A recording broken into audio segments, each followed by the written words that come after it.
பசுமை சேனல் இன்னைக்கு இந்த வீடியோ என்ன பார்க்க போறோம் அப்படின்னு பார்த்தீங்கன்னா, விழுப்புரம் மாவட்டத்தை சேர்ந்த இயற்கை விவசாயியான வெங்கடேஷ் அப்படின்ற ஒரு இளம் விவசாயி தான் சந்திக்க போறோம். இவர் பார்த்தீங்கன்னா ஒரு 4 ஏக்கர்ல வந்து இயற்கை விவசாயம் தான் பண்ணிட்டு இருக்காரு. அவங்க அப்பா முதல்ல கெமிக்கல்ல பண்ணிட்டு இருந்தாரு. அப்பா வந்து ஏர் உழும்போது நிலத்திலே தவறிட்டாங்க. அதுக்கப்புறம் இவர் விவசாயத்துக்கு வந்து இவர் கடந்த ஒரு 6, 7 வருஷமா வந்து முழுக்க வந்து இயற்கை விவசாயம் தான் பண்ணிட்டு இருக்காரு. பல பயிர்கள் பண்ணிட்டு இருக்காரு. இதுக்கு ஒரு புது பெயரை பத்தி சொல்றாங்க. புது பெயர்ல இது பழைய பெயர் தான். ஏன்னா எனக்கு இது நான் இப்பதான் அந்த பெயரை பத்தி நான் கேள்விப்படுறேன். இவ்வளவு நல்ல விஷயம் இருக்குன்ட்டு. என்ன அப்படின்னு கேட்டா அவங்க பனிப்பயிர்னு ஒரு பயிரை சாகுபடி பண்றாங்க. பனிப்பயிர்னு வேற ஒண்ணு காரமடை தாங்க பனிப்பயிர்ன்றாங்க. இதை வந்து அவரு சாகுபடி பண்ணிட்டு இருக்காரு. இதுல இவர் என்ன சொல்றாருன்னா, இதுக்கு பராமரிப்பு தேவையில்ல, உரம் தேவையில்ல, தண்ணி தேவையில்ல, பனியிலேயே வந்து வளர்ந்துரும். இதுல அவ்வளவு வருமானம் இருக்கு அப்படின்னு சொல்றாரு. ஏக்கருக்கு வெறும் 8 கிலோ விதை தான். ஆனா வருமானம் மகசூல் அப்படின்னு பாத்தீங்கன்னா 800 கிலோ எடுக்கிறாங்க. ஆக்சுவலா வந்து இதை வந்து நடுவில் புரோக்கர் இருக்கிற அவங்களே வந்து 120 ரூபாய்க்கு வாங்கிக்கிறாங்களாம். நேரடியாக நம்ம விற்பனை பண்ணா 150 ரூபா வரைக்கும் போகுது அப்படின்றாரு. செலவே பண்ணாம ஈஸியா வருமானம் இருக்கணும், வேலையும் கம்மி அப்படின்றாரு.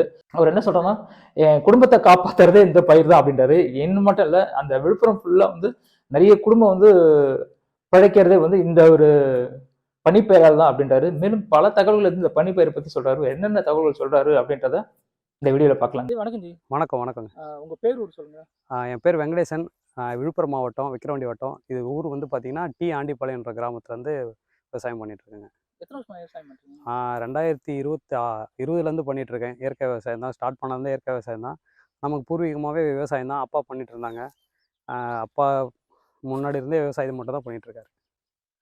2026ல 20லேருந்து பண்ணிகிட்ருக்கேன். அதுக்கு முன்னாடி அப்பா பார்த்துட்டு இருந்தாங்க. கெமிக்கல் விவசாயம் தான் பண்ணிகிட்டு இருந்தார். அப்பா தவறிட்டார் 2019ல். 2019லேருந்து நான் அப்படியே கண்டினியூ பண்ணிகிட்ருக்கேன். அவர் பண்ண கிராப்பை முடிச்சுட்டு 2020லேருந்து நான் அப்படியே இயற்கையிலே முடிச்சிட்டேன். அப்படியே இல்லை, அப்பா கெமிக்கல் பண்ணார், நீங்கள் போய் இயற்கைக்கு வந்தீங்க, என்ன காரணம்? இல்லைங்க, அப்பா வந்து பார்த்தீங்கன்னா நிலத்துல தான் ஆக்சுவலாக தவறினார். இங்கேயே தான் தவறினார். ஏர் ஓட்டிகிட்டே இருக்கும்போது அவர் கெமிக்கலில் தான் பண்ணுவார். சடன் டெத் தான், எதுவும் இதெல்லாம் இல்லை. நல்லா ஆக்டிவாக வேலை செஞ்சுட்டு இருக்கும்போதே இறந்துட்டார், உட்காந்து இறந்துட்டார். ஸோ என்னுடைய முன்னாடியே இருந்தே எனக்கு அந்த இயற்கை மேலே இயற்கை விவசாயத்து மேலே ஒரு ஈடுபாடு இருந்துட்டு இருந்தது. கொஞ்சம் நாட்டு காய்கறிகள் மேலே எல்லாமே நாங்கள் நம்ம வீட்டில் எல்லாமே வச்சுருந்தோம். ஆக்சுவலாக நாட்டு விதைகள்லேருந்து எல்லாமே இங்கேயே இருந்தது. இடையில திடீர்னு நம்ம வளர்ந்து பண்ணணும்னு பார்க்கும்போது எதுவுமே விதை எல்லாத்தையும் மிஸ் பண்ணியாச்சு. அதுக்கான தேடலில் போகும்போது இயற்கை விவசாயத்தையும் சேர்த்து அப்படியே கண்டினியூ பண்ண ஆரம்பிச்சிட்டேன். இயற்கை விவசாயத்துக்கு வந்துட்டேன். எத்தனை ஏக்கர் நிலம் இருக்குது உங்களுக்கு? கரெக்டாக 4 ஏக்கர் இருக்குங்க. 4 ஏக்கர்ல என்னென்ன பயிர் பண்ணிட்டு இருக்கீங்க? நான் வந்து பார்த்தீங்கன்னா முக்கால்வாசி மானாவாரி பயிர்கள் தான் இப்போ இது பண்ணுவேன். ஏன்னா அது நமக்கு வந்து எளிமை ப்ளஸ் இயற்கை விவசாயத்துக்கு ரொம்ப ஏதுவாக பார்த்தீங்கன்னா மானாவாரி பயிர்களில் நம்ம ரொம்ப எளிமையாக பண்ணிடலாம். எதுவுமே நம்ம எடுபொருள் பெருசாகவும் செய்ய வேண்டாம். நம்ம விதைச்சி விட்டுட்டு காலையில் வந்து பார்த்துக்கிட்டு களை வெட்டி விட்டாலே போதுங்க, எல்லாமே தானாக வளர்ந்துடும். இப்போ பார்த்தீங்கன்னா நரிப்பயிர்னு ஒரு பயிர், பனிப்பயிர் சொல்லுவாங்க. எங்கள் ஊரில் காராமணி சொல்லுவோம். இதுதாங்க காராமணி. இது காராமணி சொல்லுவோம், பனிப்பயிர் சொல்லுவோம், நரிப்பயிர்னு ஒரு சில வட்டாரங்களில் சொல்கிறாங்க. இது வந்து பார்த்தீங்கன்னா பச்சை பயிர் மாதிரியே இருக்கும், ஆனால் வந்து ப்ரௌன் கலரில் இருக்குங்க.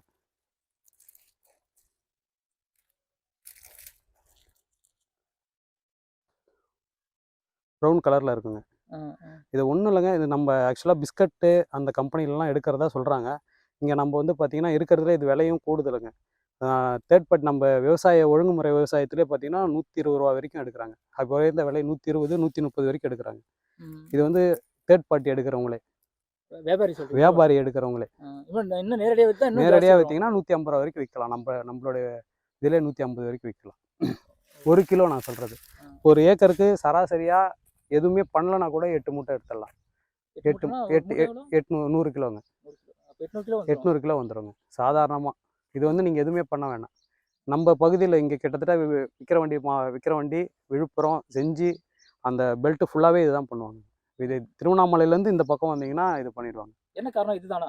கண்டிப்பாக வேலை கம்மி, வேலை குறைச்சல், நமக்கு வருமானமும் அதிகம். அதே மாதிரி பார்த்தீங்கன்னா இது வந்து பார்த்தீங்கன்னா ஆந்திரா சைட்லாம் எல்லாருக்குமே தெரியுதுங்க. அது நாம் நிறைய விவசாய இதில் வந்து பார்த்திங்கன்னா நம்ம வச்சு கண்காட்சியோ காட்சிப்படுத்தும் போதோ விற்பனை பண்ணும்போதோ அவங்க வந்து எடுத்துக்கிறாங்க. நம்ம ஊர் மக்கள் வந்து அதை வந்து இது என்னன்னு கேட்டு இது பண்ணிடுறாங்க. இதை ஒன்றும் சிம்பிளாக வறுத்துட்டு நம்ம அவிச்சு, நம்ம எப்படி மற்ற பயிர்களை அவிக்கிறோமோ வறுத்துட்டு நீங்கள் அவிச்சிங்கனாலே அதனுடைய வாசனையே வேறு மாதிரி இருக்கும். நம்ம அதனுடைய சுவையே வேறு. இதை பிஸ்கட் மட்டும் தான் யூஸ் பண்ணுறாங்களா? பிஸ்கட் கம்பெனி எடுக்கிறதா வந்து விவசாயம் இவங்க வியாபாரிங்க சொல்கிறாங்க.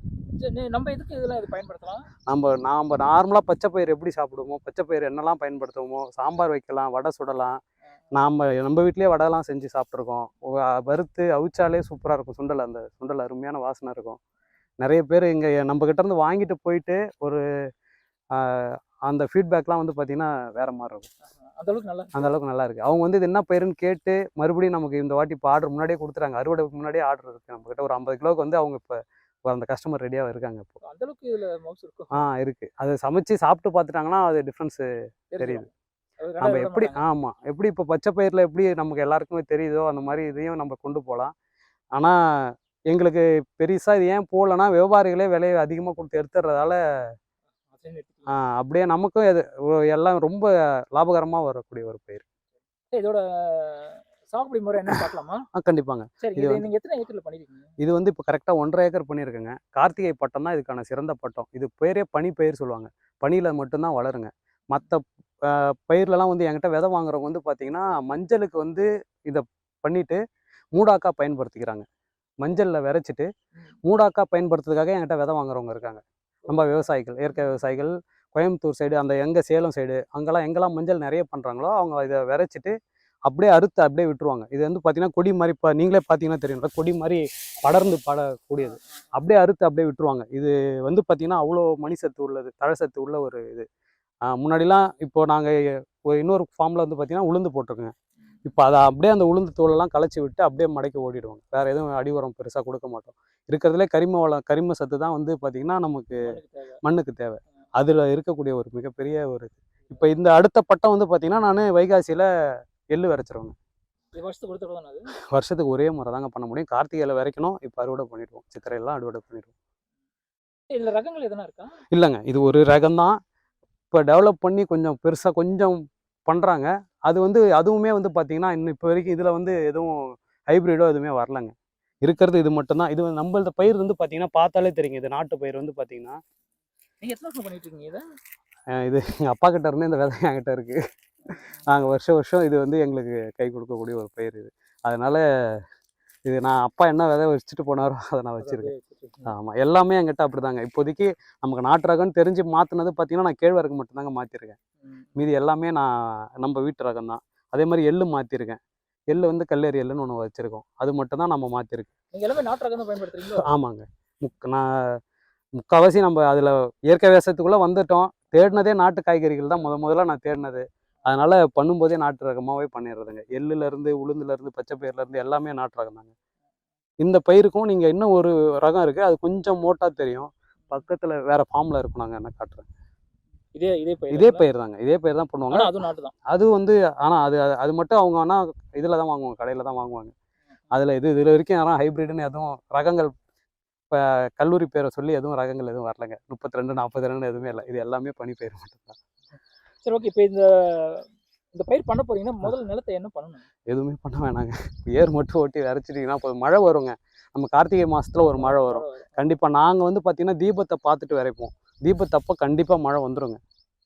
கார்த்திகையில் கண்டிப்பாக எங்கள் பகுதியில் கார்த்திகை தீபம்னா மழைங்க. இங்கே அது வந்து ஒரு எங்களுக்கு அந்த ஆமாம், அது வந்து நம்ம எதுவும் டிவியெல்லாம் பார்க்க வேணாங்க. தீபத்து அன்னைக்கு மழைங்க. இங்கே நாம் அன்னைக்கு ஓட்டி விரைச்சிருவோங்க. தீபத்தை பார்த்துட்டு விரைப்போம். ஏன்னா ஒரு சில டைம் தீபத்தை பண்ணோன்னா நிறைய மழை வந்துடும். அப்போ வந்து என்ன ஆகுனா இதுக்கு மழை ஒத்துக்காதுங்க. கார்த்திகை மொதல் நாள் கூட விரைக்கச்சவங்க எங்கள் ஊரில் இருக்காங்க. கார்த்திகை பிறந்த உடனே விரைச்சவங்களாம் இருக்காங்க. கொஞ்சம் மழையால் அவங்க பயிர் கொஞ்சம் டல் ஆகிடுச்சு. ரொம்பலாம் இல்லை, கொஞ்சம் டல் ஆகிடுச்சு, அவ்வளோதான். அதனால் மழை பெருசாக தேவையில்லைங்க. விரைக்கிறதுக்கான ஈரம் மட்டும் இருந்தால் போதும். விரைச்சி விட்டிங்கன்னா வந்துடும். நீங்கள் தண்ணி பச வேணாம். இதுக்கு எந்த ஒரு இயற்கை இடுபொருளே கொடுக்க வேணாங்க.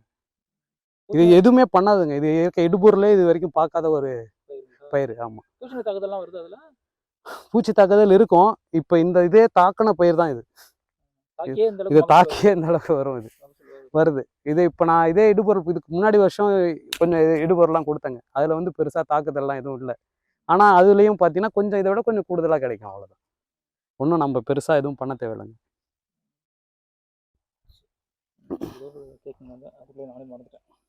இது உணவுக்கு நம்ம எல்லாமே பயன்படுத்துவாங்க. சாம்பார் வந்து இதை லைட்டாக முளைக்கட்டி வறுத்துட்டு அடைச்சிட்டு நம்ம தோரைக்கு பதிலாக இதை பயன்படுத்துகிறாங்க. படுத்தலாம். நாங்கள் பயன்படுத்தலை, படுத்தலாம் வேணாம். இது பயிரை வந்து இந்த பன்னி வேட்டையாடுறது அந்த மாதிரி இருக்குங்க. பன்னி பெருசாக இந்த பயிருக்கு வராதுங்க. ஆனால் நம்ம அடுத்தடுத்து பண்ண போகிற பயிருக்கெல்லாம் கண்டிப்பாக வரும். இப்போ நான் நாட்டுக்கம்பு பண்ணுவோம், அது ஃபுல்லாகவே அடர்த்தியாக நல்ல ஹைட் வந்துடும். அது உள்ள பன்னியோடைய தொல்லை. ஆனா இது இந்த பயிர் பொறுத்து எந்த பிரச்சனையும் இந்த பயிருக்கு பெருசாக வராதுங்க. ஏன்னா இதில் நம்ம பன்னியோட மெயின் இது வந்து பார்த்தீங்கன்னா ஈரப்பதம் இருந்தால் வந்து அது கிழங்கணுன்றதுக்காக வருங்க. மிக பன்னி வர்றதுக்கான முத காரணமே ஈரப்பதம் தான். அது கிழங்கணுன்றதுக்காக வரும். இதுக்கு ஈரம் நம்ம வாய்ப்பே இல்லை, இது கிட்டயே வராதுங்க. நமக்கு மிக மிக எளிமையான பயிர், லாபகரமான பயிர். 3 மாசத்துல நம்ம ஓரளவுக்கு நல்ல மகசூல் எடுக்கலாம், நல்ல விளைச்சல் கிடைக்கும், காசு கிடைக்கும். சரி, இது இந்த பயிர் பண்ணா இப்போ ஒரு ஏக்கருக்கு எவ்வளவு விதை பயன்படுத்துவீங்க? ஏக்கருக்கு 8 கிலோங்க. 8 கிலோ. ஏக்கருக்கு 8 கிலோ போதுமா? போதுங்க. 8 கிலோ வந்து கரெக்டான விதை. 10 கிலோ அதிகம். ஆனால் 8 to 10 கையில தூவி கையில் இப்படி நார்மலாக நம்ம இப்படி தூவுது அவ்வளோதாங்க. எதுவுமே பண்ண தேவையில்ல. இப்படி தூவினா நாங்கள் ஒரு சால் இப்படி, ஒரு சால் பார்த்தீங்கன்னா கிழக்கு மேற்கு, ஒரு சால் வடக்கு தெற்கு. அப்படி தான் விதை தூவும். அப்படி தான் தூவணுங்க. அப்படி தூவுனீங்கன்னா ஈவனாக வருங்க. இப்போ இப்படி மட்டும் தூவுனா ஒரே சாலாக இருக்க மாதிரி இருக்குங்க. இப்போ நாங்கள் கிழக்கு மேற்கு வடக்கு தெற்கு தூவும்போது எல்லா சைடும் பரவலாக இருக்கும். 8 கிலோ தாராளமாக போதுங்க. நம்ம எவ்வளோக்கு எவ்வளோ இந்த பயிர் எடை இருக்கோ அவ்வளோக்கு எவ்வளோ நிறைய காய் பிடிக்குங்க. இந்த வாட்டி நான் கொஞ்சம் கூடுதலாக விரைச்சிட்டேன். கொஞ்சம் ரொம்ப அடமாக வந்துருச்சு. ஆனால் பரவாயில்ல, இப்பயுமே காய் இருக்குது, ஒன்றும் தப்பு இல்லை. இன்னும் கொஞ்சம் எடையை வச்சிருந்தோன்னா இன்னும் நிறையவே வந்துருக்கும், மகசூல் வந்துடும். இப்போ அறுவடைன்றது கையில் பண்ணிட்டு மிஷினில் அதை கொடுக்கணும். ஆமாங்க. இது வந்து பார்த்தீங்கன்னா இப்போது ஃபுல்லாகவே கூட்டி ஒரே பருத்தா போர் போட்டுருவோம். இந்த பக்கத்தில் போட்டிருக்காங்க, நான் காமிக்கிறேன். போர் போட்டு மிஷின் வரும். இன்றைக்கி எனக்கு தெரிஞ்ச மிஷினே வரும். முடிஞ்சால் நம்ம எடுத்துக்கலாங்க. அந்த மிஷின் அடிச்சுக்கலாம். அவங்களே வருவாங்க. ஆனால் அடிக்கிறது மட்டும் நம்ம ஆள் ஒரு 5 பேர் தேவைப்படும். பிடிக்கிற இடத்த அதை அள்ளி போடுறது, அந்த வேலை மட்டும் நம்ம செய்கிற மாதிரி இருக்குங்க. என் மிஷின் வந்ததுக்கப்புறம் எங்களுக்கு மிக எளிமையாகிடுச்சுங்க. அப்பா இருக்கிற வரைக்கும் மிஷின் கிடையாதுங்க. அப்பா தவறுன அடுத்த வருஷம் தான் மிஷின் வந்துருச்சுங்க. கரெக்டாக இங்கேருந்து நாங்கள் மெயின் ரோடு அங்கே இருக்குது பாருங்கள், அவ்வளோ தூரம் நாங்கள் தூக்கிட்டே போவோம் தலையிலேயே. பெரிய பெரிய கட்டா. ஆமாம். கிட்டத்தட்ட அது ஒரு வேறுனா ஒரு 700 மீட்டர் கிட்ட வந்துருங்க. அந்த வழியாக அந்த கார்னரில் ஸ்டார்ட் பண்ணால் 700 மீட்டர் கிட்ட வரும். தலையிலே பெரிய கட்டாக தூக்கிட்டு போய் அடிப்போம். அதெல்லாம் நம்ம தூக்கிட்டு போகிற வேலையெல்லாம் நான் செஞ்சுட்டு இருக்கேங்க அப்பா கூட. அதுக்கப்புறம் மிஷின் வந்துருச்சு, ரொம்ப எளிமையாயிடுச்சு. எந்த பிரச்சனையும் இல்லைங்க. இது சுலபமாக பண்ணி அழகாக காசு எடுத்துகிட்டு வரக்கூடிய மிகப்பெரிய 3 மாதம் 90 நாள். அது இங்கே மட்டும் தான் இந்த மாதிரி இல்லை, தமிழ்நாட்டில் எல்லா இடத்துலையும் வரும்? எல்லா இடத்துலையும் வருங்க. எல்லா இடத்துலையும் வரும். அதான் பகுதிக்கு ஏற்ற மாதிரி வேறு மாதிரி பயிர்படுத்துகிறாங்க. இப்போ எனக்கே தெரியாது அவங்க மூடாக்குக்கு மஞ்சளில் இதை பயன்படுத்துகிறாங்கன்றது என்கிட்ட சொல்லும்போது தான் அவர் சொல்கிறாரு. விதைங்க நான் இது மாதிரி விதை தேடிட்டு இருக்கோம், இதுதான் மூடாக்குக்கு நல்லா வரும், மஞ்சளுமே நல்லா விளைச்சல் இருக்குன்ற மாதிரி சொல்லியிருக்காங்க. சரி, இந்த பயிர் பண்ணிட்டு என்ன பயிர் பண்ணுவீங்க? நல்ல மகசூல் கிடைக்குமா? ஆமாங்க. அடுத்து நான் அப்படியே எள்ளு போட்டுருவோங்க. அதெல்லாம் நல்ல மகசூல் கிடைக்குங்க. நான் இயற்கையாக பண்ணேன். அதான் கல்லேரி எள்ளுன்னு போன வாட்டி சந்திரசேகர் இருக்கார், அவர் திருவண்ணாமலை சோர்பனந்தல் சேகர்னு, அவர்கிட்ட இருந்து வாங்கின விதை தான். கூடுதலாகவே எடுத்திருக்கேங்க. நான் பக்கத்தில் கெமிக்கல் பண்ணுறவங்களோட நான் கூடுதலாகவே மகசூல் எடுத்தேங்க, ஒரு ஏக்கருக்கு. சரி, நான் கேட்ட கேள்வி நிறைய விஷயங்கள் எனக்கு இந்த பனிப்பயிரை பற்றி சொன்னீங்க. உண்மையிலே புது பயிர் நான் கேட்கும்போது ரொம்ப சந்தோஷமா இருக்குது. வேலை குறைவு, செலவும் கம்மி, வருமானம் ஜாஸ்தி அப்படின்னு வருமானம் கண்டிப்பாக ஜாஸ்தி சொல்லியிருக்கீங்க. பார்க்குற விவசாயிகளுக்கு கண்டிப்பாக அது உபயோகமாக இருக்கும்னு நினைக்கிறேன். நான் கேட்ட கேள்விக்கு நிறைய விஷயங்களை பகிர்ந்துட்டீங்க. ரொம்ப நன்றி. தேங்க்யூ.